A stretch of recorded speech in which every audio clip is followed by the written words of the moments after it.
Looking ahead to about an hour away now, we will see several No Kings protests throughout the country, here in the state, and right in downtown Atlanta. Hundreds, if not thousands of people are expected to attend.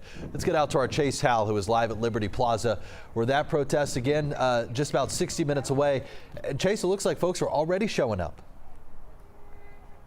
Hey, good morning, Dan. They are. As you can see behind me, behind this band right here, people are already starting to set up their chairs ahead of that protest, which you mentioned is in about an hour. Then this event is super organized too, because at various points throughout this Liberty Plaza, you would see blue tents, which is actually for first aid. So what is this No Kings protest even about? Well, it's in direct response to the military parade that's set to be held in D.C. this afternoon. The parade also just so happens to be on President Trump's 79th birthday. That's why on the No Kings website, they're calling today's protest a nationwide day of defiance. And we actually spoke to one of the organizers of the No Kings event here in Atlanta, and she says she expects to see some counter protesters, but she's asking people not to take the bait.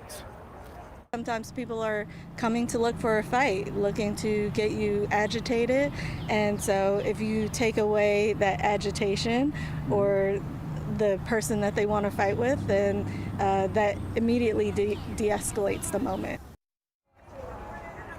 Now, I actually was at the hands-off rally, I should say, back in April, and close to 30,000 people showed up to that rally, and we could see the same thing happening today.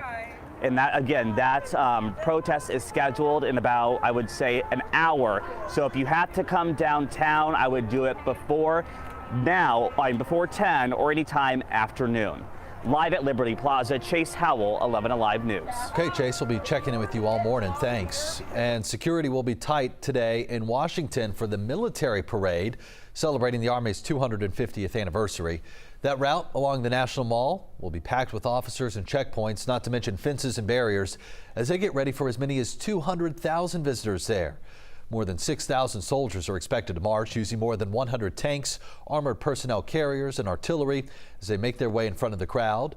The parade will tell the Army's story, starting with the Battle of Lexington, the first battle of the Revolutionary War, and move all the way to present day. A special reviewing area will be set up for the president at the White House. The festivities coincide with President Trump's 79th birthday and are set to begin at 6:30 tonight. Is it a show of force or a show of waste? A new NBC News Decision Desk poll sheds lights on how Americans feel about the use of taxpayer dollars for the military parade. Here's the response. The question asked American adults whether they support using government funds for a military parade. The result found that a clear majority, 64%, say they oppose the idea, 36% support.